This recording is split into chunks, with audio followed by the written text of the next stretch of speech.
యావత్వే నువ్వు? ఎవరంటే ఏం చెప్పంటారండి? పొట్ట చేత్తో పట్టుకుని వచ్చాను. నువ్వు చేత్తో పొట్టే పట్టుకొచ్చావో చీపురు కట్టే పట్టుకొచ్చావో మాకెందుకు గాని, ఇంతకీ నువ్వెవరు, ఎందుకు వచ్చినట్టు? అసలు నేను ఎందుకు వచ్చాను? అన్నట్టు అసలు సంగతి మర్చిపోయాను. ఈ చీపురు పట్టుకోండి. పట్టుకోండి. ఓసి నీసం పత్తేగా చేతికి చీపురు కట్టించి కాళ్ళకి దండం పెడుతున్నావు. ఇంతకీ నువ్వు ఎందుకు వచ్చావే? నా పనులు చూసాకైనా మీకు బోధపడలేదా అండి? నేను మీ ఇంట్లో పని చేయడానికి వచ్చిన పని మనిషినండి. పని మనిషా? మా ఇంట్లో పని మనిషిగా నిన్నెవరు కుదిర్చారు? ఎవరూ కుదర్చలేదండి, నేనే కుదిరిపోయాను. మాకే పని మనిషి వద్దు గాని దయచేయి. అంత మాట అనకండి. ఆ మహారాజు బతుకున్నప్పుడు ఎందరో పని మనుషులున్న వంశం మీది. మీ ఇంటికి నేనే బరువైపోతానా? పార్వతి లాంటి మీరు, మహాలక్ష్మి లాంటి అమ్మగారు ఉంటున్న ఇంట్లో పనిచేయడానికి నేనెంత పుణ్యం చేసుకొని ఉండాలండి? చూడమ్మాయి, మాకు పని మనుషులు అక్కర్లేదు. నువ్వు మరో ఇల్లు చూసుకో. అదేం మాటే, ఒళ్ళొంచి పని చేయటంతో పాటు నిజం మాట్లాడే మనుషులు మనం కావాలంటే దొరకొద్దు. నువ్వు ఈ ఇంటి పనంతా ఒక్కదానివే చేస్తున్నావు. పోనీ ఉండని. ఇదిగో చూడు, నువ్వు బతిమాలావు గనక, మంచి పిల్లలా కనిపిస్తున్నావు గనక నీకు ఈ పని ఇస్తున్నాను. నీకేం కావాలో చెప్పు. నాకేం కావాలండి? 2 పూట్ల భోజనం, 2 పూట్ల టిఫిన్ పెడితే చాలండి. అమ్మో, 2 పూటలు భోజనమా? నేనెంత తింటానండి? 4 ముద్దలు ఇంతే. ఓనే అలాగే కాని. అత్తయ్య, 2 పూట్ల భోజనానికి టిఫిన్కి ఎంత లేదన్నా 10 రూపాయలు అవుతుంది. అయితే అయిందిలేవే, 10 రూపాయలేగా. 8 రూపాయలు నీ రోజుకోలే. ఇదిగోనయ్యా, ఇదిగో రేపటి నుంచి ప్యాంటు షర్ట్ వేసుకొచ్చు కాదు, పంచి కట్టుకుని రా.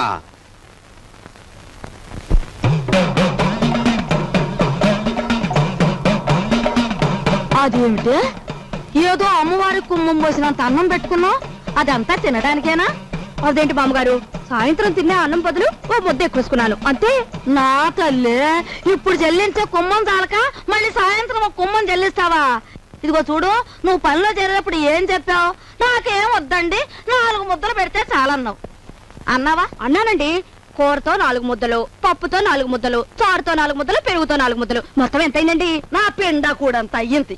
నువ్వెంత దెయ్యపు తిండి తింటావని తెలిస్తే నిన్ను అసలు పనిలోనే పెట్టుకునేదాన్ని కాదు. అవునులే అత్తయ్య, పెట్టేది పెడుతూ మాటలంటుంది దేనికి? పాపం ఇంటి పని అంతా ఒక్కతే చేస్తాంది. ఈ పెరుగు కలుపుకో. తినమ్మా, బాగా తిను. అమ్మో అమ్మో, ఓసి నీ అమ్మ కడుపు మాడా. నా కళ్ళేమన్నా దిష్టి కళ్ళు అనుకుంటున్నావా? నా ఏం దిష్టి కళ్ళు కావమ్మా. ఇదిగో రోజుకు 3 కంచాలు బాగా మెక్కు. నాకే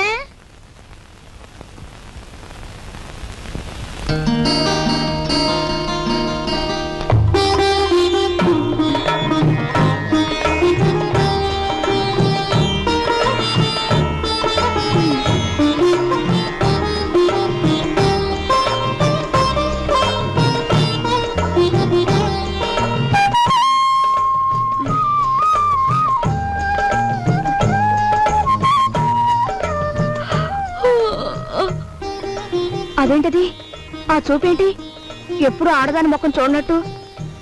ఎవరు నువ్వు నాయనా? అన్నయ్య.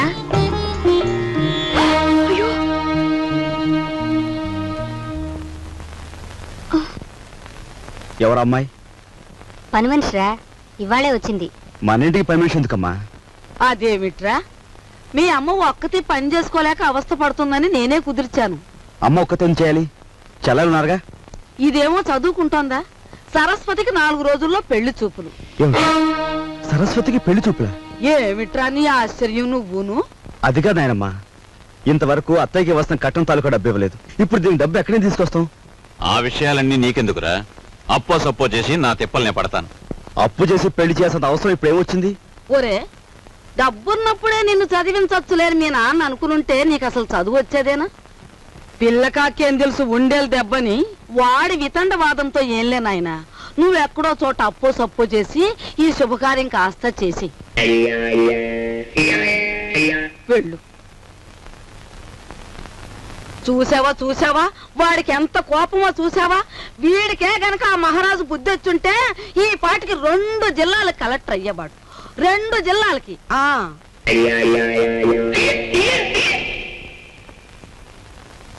అన్నయ్య, కాఫీ. సరస్వతి, అలా కూర్చో. నీకు విషయం చెప్పాను ఉందమ్మా, కానీ ఎలా చెప్పాలో ఏమిటో. చూడనయ్య, మన ఇంట్లో దేనికైనా తిరగబడి చెప్పే ధైర్యం నీకొక్కడికే ఉంది. నువ్వు చెప్పలేకపోవడం ఏమిటనయ్యా? ఎప్పుడో పెళ్ళైన అత్తయ్యకు మనం కట్నం ఇవ్వలేకపోయాం. ఇప్పుడు నాన్న నీ పెళ్లి తలపెడుతున్నాడు. ఈ పెళ్లికి డబ్బు ఎక్కడి నుంచి తీసుకొచ్చేవగలడు?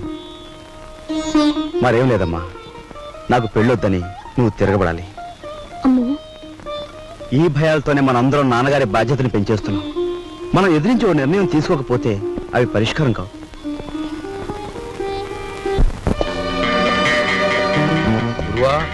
అంతా ఎంక్వైరీ చేశాను. ఆఫీసరు 9వ గంట కొట్టేటప్పటికి హాల్లోకి వస్తాడంట. ఆ తర్వాత వాడి స్థానంలోకి నువ్వు వెడతావు.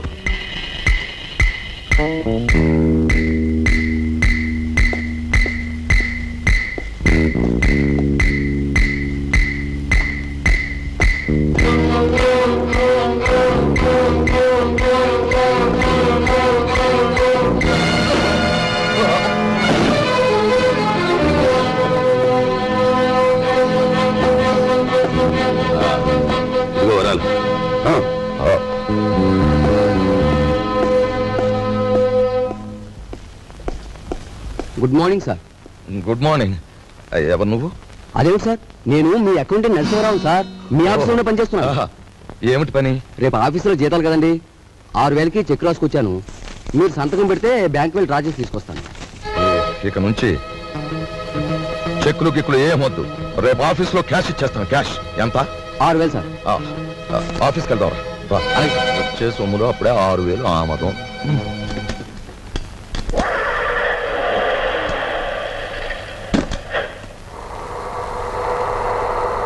వాడు మా పెద్దబ్బాయి, ఎంఏ చదివాడు. నేను నిరుద్యోగిని. మరి మీరు?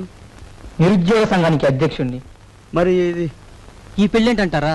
ఉద్యోగం లేదే పెళ్లి చేసుకోకూడదు అనుకుంటే ఫర్ అంతే, అలా ముదిరిపోవడమే. మరి మీరు? నేను ముదిరిపోవడానికే నిశ్చయించుకున్నాను. చూడు మిస్టర్. Thank you.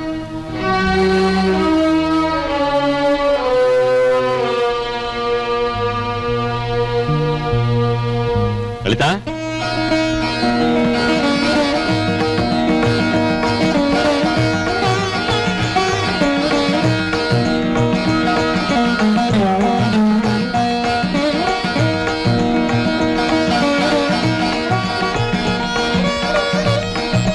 బావా రా బావా. ఇదేనా రావడం? హాల్ అంతా ప్రేక్షకులతో నిండిపోయింది. కొంప తీసి సరస్వతికి ఏమన్నా పెళ్లి చూపులా? అవును బావా. బాగుంది. మొదటి సినిమా రిలీజ్ కాకుండా రెండో సినిమాకి ముహూర్తం పెట్టేట వెనకటి గౌడ నీలాంటాడే. అది కాదు బావా. ఏది కాదు? ఇప్పటికి నా పెళ్ళై 5 సంవత్సరాల 3 నెలల 2 రోజులు అయింది. ఇంతవరకు నా కట్నానికి దిక్కులేదు. దానికి పెళ్ళా అంటే రేపటి నుంచి దాని మొగుడు కూడా నీ ఇంటి చుట్టూ కట్నం కోసం తిరుగుతూ కూర్చోవాలా? మా నాన్న కట్నమో అని ఫైట్ చేస్తున్నాను నన్ను. గొడవ దేనికి బావా, పెద్దలందరి ముందు. అవును, నా కట్నం ఎగ్గొట్టిన నువ్వో పెద్ద మనిషివి, నీ కూతురు చేసుకోవడానికి వచ్చిన ఆయన పెద్ద మనిషి, మధ్యలో నేను లోపలగాడి, అంతేనా? అవును, ఇంతకీ ఏడా పెళ్లి కొడుకు తండ్రి? కొంపకి ఏంటి నీ గొడవ? నాకు అర్థం కదా అసలు. టైం ఇస్తే నీ కట్నం బాకీ తీర్చేస్తాను. ఇదిగా ఇవన్నీ నాకు అనవసరం. నా కట్నం డబ్బు నాకు ఇస్తే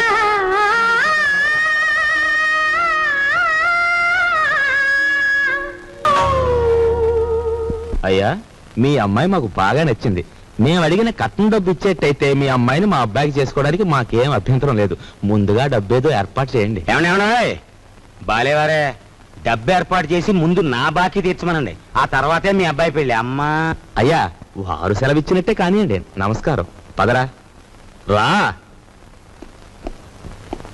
బావా, నా బాకీ తీరే వరకు నేను ఇక్కడి నుంచి కదలను. నీ ఇంట్లో ఏ శుభకార్యం జరగనివ్వను.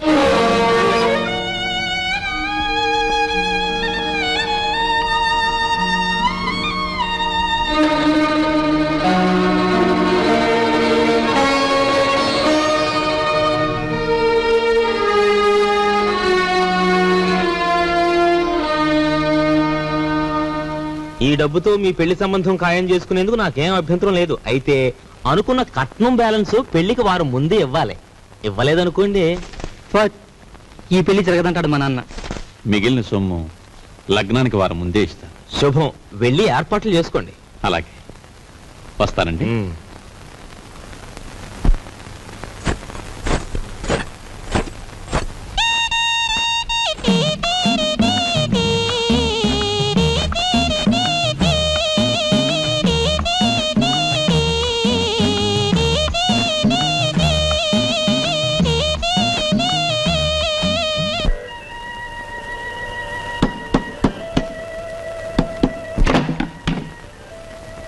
లోపలికి రమ్మంగి. చిచి, నువ్వు కాస్తంత లేవు, అందులోనూ చదువుకునే కుర్రాడివి.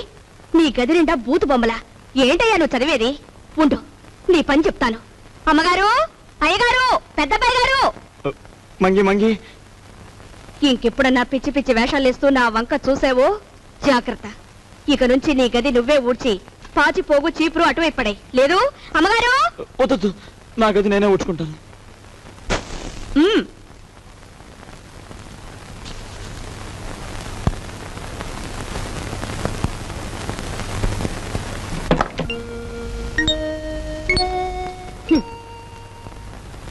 మీ నాన్నగారి గురించి ఎవరికి పడుతుందమ్మా? ఆయన్ని గురించి అహర్నిశలు ఆలోచించే నీకు నాకు తప్ప.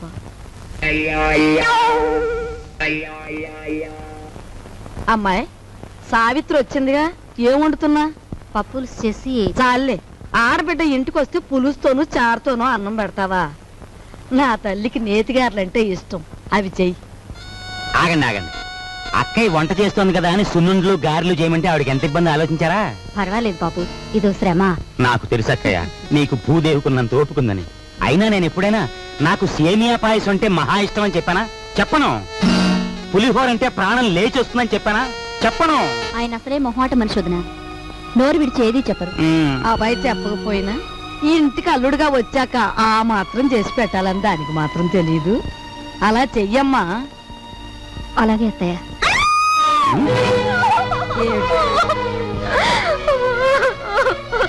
ఏమిటే, ఏమైంది? ఎందుకు ఏడుస్తున్నావు? ఏమన్నా తేలు కుట్టిందా? పావుల నర్సయ్యకి ఫోన్ చేస్తా.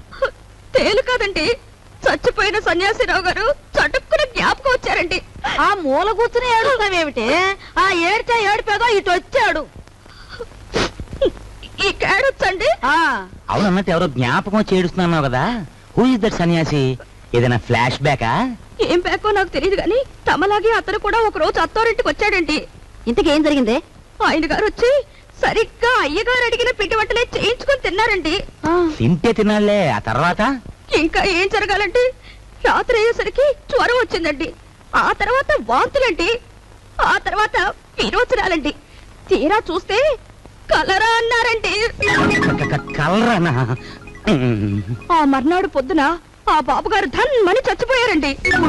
ధన్మని చచ్చిపోయాడా? సరిగ్గా ఈయన అడిగిన పిండి వంట పిండి వంటలు వద్దు, పాడు వద్దు కానీ. నీకు నమస్కారం తల్లి, ముందే చెప్పావు. మనిషి బాగుంటే చాలేమ్మా, పిండి వంటలు లేకపోతే పోయాయి.